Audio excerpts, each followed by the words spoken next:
This one flies under the radar, I think, for people relocating to the Portland suburbs. Milwaukee doesn't quite get the love that I think it deserves, and I want to show you why. Or if you're not familiar with Milwaukee, this video will be the perfect place for you to start. Hey everyone, welcome back to Living in Oregon. I am your host, real estate broker Seth Marchant. Or if you're new to this channel, we show you what it's like to live here. We've got hundreds of videos on the channel breaking down the neighborhoods, introducing you to areas you might not otherwise have been familiar with. So make sure and subscribe if you want to see new videos every single week. Today we break down Milwaukie, my old stomping grounds. I'm going to take you on a little bit of a map tour in this video and really get you up to speed with how the area is broken down. As you can see, Milwaukie sits just south of Portland. In fact, it borders Portland. Milwaukie is in Clackamas County. If you're looking for a little bit of a mix between suburban and urban, this is going to be one of your top choices. And actually, Sellwood, just to the north, suburban urban is probably one of the top choices, one of the places that we recommend to people the most. So you're going to have a very similar feel, especially in northern Milwaukee, to that Sellwood Moreland area. Just across the river, you've got Lake Oswego, Clackamas, and Happy Valley just to the east.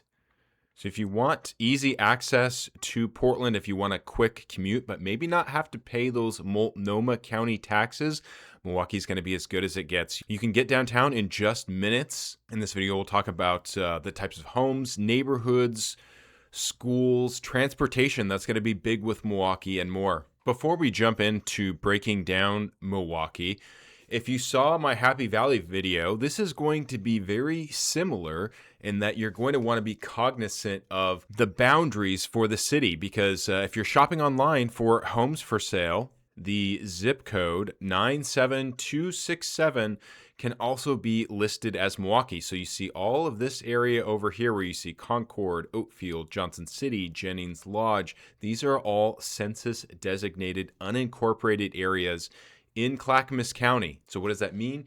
You're going to be outside of city limits. You might have different utilities, different service providers. Chances are, quite frankly, you're probably not going to have different service providers or different utilities, but it is something to be cognizant of. Most of the homes, when you're shopping online, are going to list this area, these addresses, as Milwaukie. Now, once upon a time, you can, as you can probably see over here, you can also list this address as Portland, and people did used to list homes for sale as Portland, with the idea being that the value might be a little bit higher in some cases when people see a Portland address. Maybe not so much the case anymore, so we don't see that quite as much. Now, even though these areas are not inside city limits, they are also really great areas, and I'll get into it in just a moment. Starting with downtown Milwaukie. Now, I mentioned Milwaukie might not quite get enough love or as much love as it should. And the reason why I say that is because Milwaukie actually has a really, really great and growing downtown that I think flies off of the radar quite a bit. And let me show you the reason why. When people are looking up online walkable towns in the suburbs of the Portland metropolitan area, Milwaukie usually doesn't come up very high. And when people think about walkability, they tend to think about a high density of attractions, of businesses, of things that people are walking to. And it's not that Milwaukie doesn't have that. They do have that.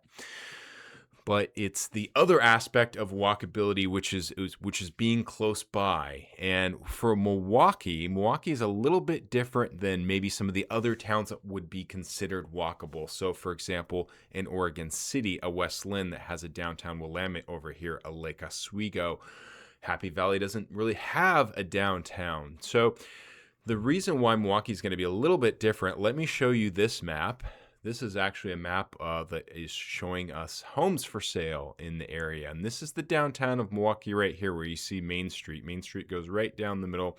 And as you can kind of see, we don't have a ton of residential real estate immediately adjacent to and around the downtown of Milwaukie. Zooming in a little bit closer here, we've got a private school. Over here, we've got a Catholic school. Down here to the south, we've got the high school. And of course, over here to the west, we've got the river. This area over here getting into Waverly is kind of about as close as you're going to get in many cases. Now, there are some condos, just not on the market right now, but there are some condos that you can purchase in downtown Milwaukee. But for the most part, you can kind of see the point that I'm making. Getting into the residential, you have to go over here up kind of north of Harrison, or over here getting closer to the expressway. So kind of a lot of the closest residential to the downtown Milwaukee is, a good solid like 4 or 5 blocks away. So for that reason, you don't hear Milwaukee come up a whole lot on really walkable cities in the Portland metropolitan area. And I just want to point out to you, it's not because it's not a really great downtown. It is. In fact, they just added 12 new businesses over this past year. They've done some pretty cool stuff with the former City Hall, and that's been reinvented into a brewery, which is run by Freem. Something else that also makes Milwaukee unique, Bayfront Park. It sits right on the Willamette River. Now, with the exception of Portland, you don't really have that anywhere else. Now, you might be saying, well, Oregon City also sits right on the river, but if you're familiar with Oregon City, if you've been to the downtown in Oregon City, you can see over here we don't have any river access. You don't have a park on this side, and quite frankly, when you're on Main Street, the river isn't super prominent. If you're just hanging out and walking around downtown Oregon City, you might not even notice the river so much, whereas in Milwaukee with Milwaukee Bay Park, and just a lot of frontage here with the downtown right on the river, facing towards the river, you do notice the river a lot more. So it's a lot more prominent in Milwaukee. So it gives Milwaukee a little bit of a different vibe that you won't find in the Portland metro. Now, as you might imagine, Milwaukee's got a ton of great events. This is where their farmers market is at, right in downtown Milwaukee. And I've heard from quite a few people that Milwaukee is actually their favorite farmers market in this area. It's been going since 1999.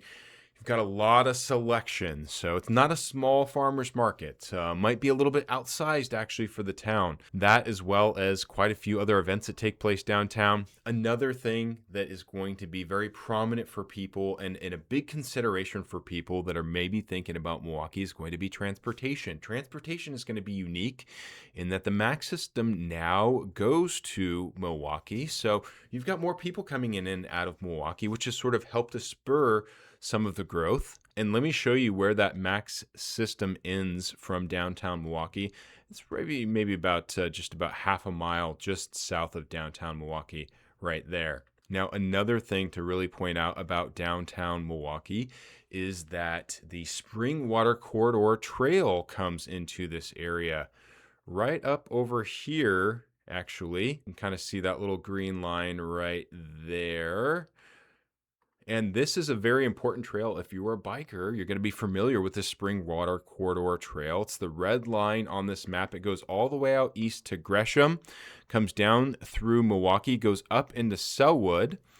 And this section right here, east side, over the Steel Bridge, over through the Waterfront Park, back down towards Sellwood and over the Sellwood Bridge again. This is known as the Sellwood Loop, or also known as the Waterfront Park, or the Waterfront Loop, rather. It's about 12 or 13 miles. I actually did a video on this. If you want to see more about the Sellwood or the Waterfront Loop, if you're a biker, you might enjoy that. So for you bikers out there, your access to downtown from Milwaukee is going to be really about as good as any kind of access from the suburbs of Portland or anything else that's going to be close to the Springwater Corridor. So public transportation, people, between the bus line, the MAX, and all of these bike trails and bike routes that you can access, Milwaukee's probably about as good of a public transportation suburb in the Portland metro as there is. Next, I'm going to move you on down south, and we are going to talk a little bit about outside of the city boundary,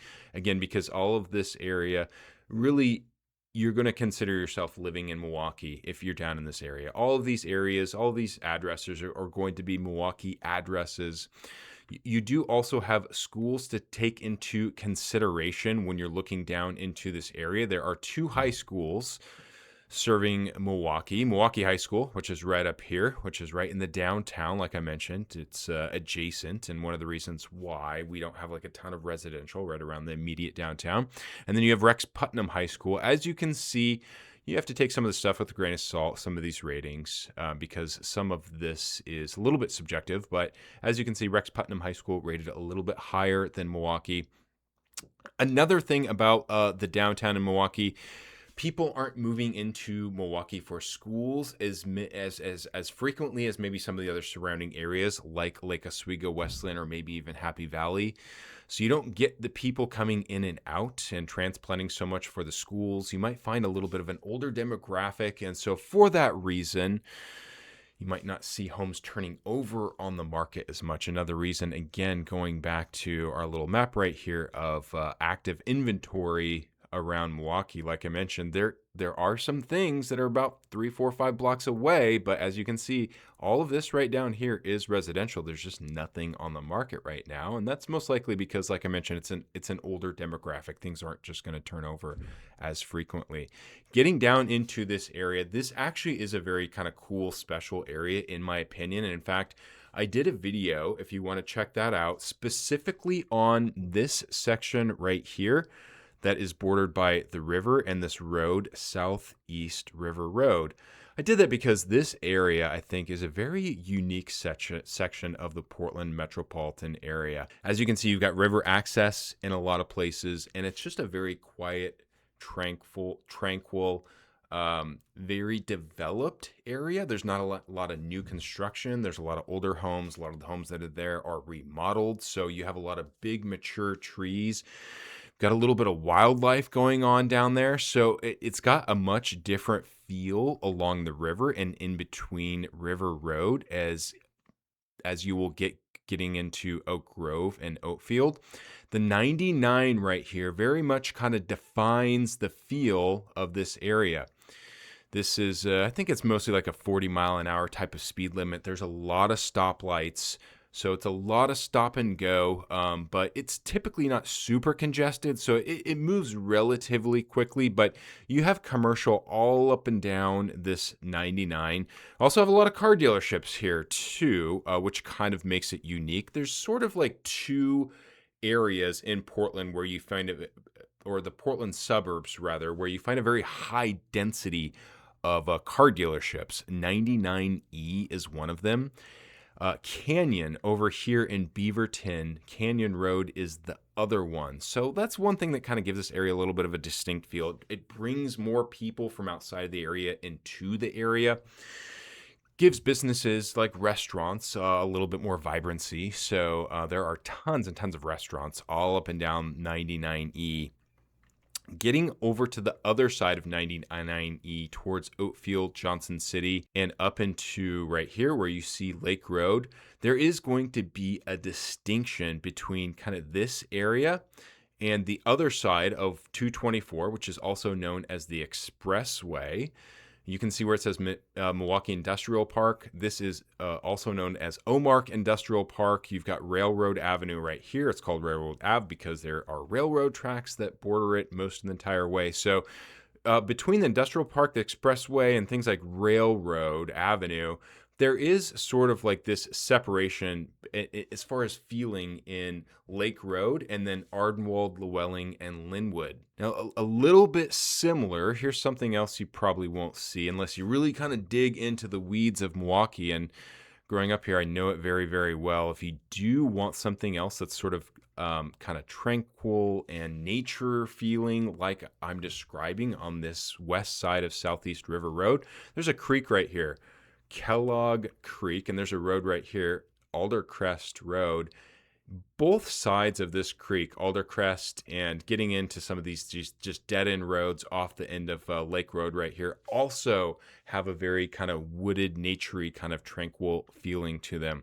Once you get over here onto the other side of, like I mentioned, Railroad, the Expressway, especially once you get towards Ardenwald and Llewellyn, like I mentioned, you're right on the boundary of Sellwood, and so it has a kind of more of an urban, suburban feeling where you're really kind of starting to get closer towards southeast Portland. These are still going to feel suburban, but definitely going to start to get more into that urban setting, especially actually when you go east as well, where you see 213 right here, which is also 82nd Avenue. This entire section right here is going to be very dense in commercial. This is also where all of your shopping is going to be. You've got the Clackamas Town Center, Costco's down here, Target's down here, Clackamas Promenade. I covered all of this in the Happy Valley video. Pretty much everything you possibly could need is right here. There is a Trader Joe's over here. That seems to be always one of the most popular grocery stores for people relocating it from outside of this area. Where's the Trader Joe's at? Okay, it's outside of Milwaukee boundaries, but it's just a few minutes away. So what about the different types of houses and properties in these areas? Well, Milwaukee is an older area. This is a good place where you can actually, for some of you people that are looking for a turn of the century craftsman bungalow Victorian, can't find a ton of Victorians in the suburbs of the Portland metro, but Milwaukee is one place where you can actually find that. All the way up to new construction. There's not a ton of new construction, but it does exist. And then kind of everything in between. Milwaukee is a little bit more of a blue collar section of the Portland metro. And so a lot of these homes are going to be kind of closer to average price point. There's going to be a lot of mid-century ranches on larger lots. So those one levels for you retirees, those can be harder to find in the Portland metro. Milwaukee is an area where you can find a higher abundance of them, as well as being on a larger lot and having a little bit more space, maybe for your garden. So who's going to be a good fit for Milwaukee? Well, commuters, especially people taking public transportation, whether it's the MAX or bike. Retirees, this is also a great spot for retiring. In fact, we did a video on top places to retire in Portland, if you want to check that out. And Waverly, right here, this little section of Milwaukee made the list. Like I mentioned to you before, generally going to find a older demographic in a lot of these places in Milwaukee. It's also going to be pretty good for families. Milwaukee has been pretty consistently rated as one of the safer places, not in the Portland metro, but in all of Oregon. The schools are pretty decently rated. How about the younger generations? Well, Milwaukee is not exactly known for its nightlife, but I will say this. There is nightlife in Milwaukee. There's also some pretty good nightlife in Sellwood. You can also find nightlife along 82nd for sure, and along 99, along here, right along here into Gladstone. So there might not be a very high abundance of nightlife immediately and all around Milwaukee proper, but just 5 or 10 minutes outside of Milwaukee in just about every single direction, there is quite a bit of variety. So if you are somebody that's thinking about taking the next steps and buying a home in Milwaukee, as a reminder, I'm a licensed real estate broker. I grew up in the area. I know it very well. I know the surrounding area very well. I invite you to call, text, email, however you want to get in touch with me. It's never too early. You can also hit the QR code. That'll take you to our website where you can learn more, watch more, find our relocation guide. And of course, you can find more information in the description of this video below. If you want to schedule a Zoom call, that's oftentimes where we start with people relocating from outside of the state. And of course, if you want to see more videos about what it's like to live around the Portland, Southwest, Washington, Vancouver metropolitan areas, make sure and subscribe to this channel. Let me know what you think about Milwaukee. Has it been on the radar for you? Is this a place that's maybe, like I said, not getting enough love? Did you learn something new about Milwaukee? Let me know in the comments. And as always, hit that thumbs up if I did a good job. And until next time, take care, everyone.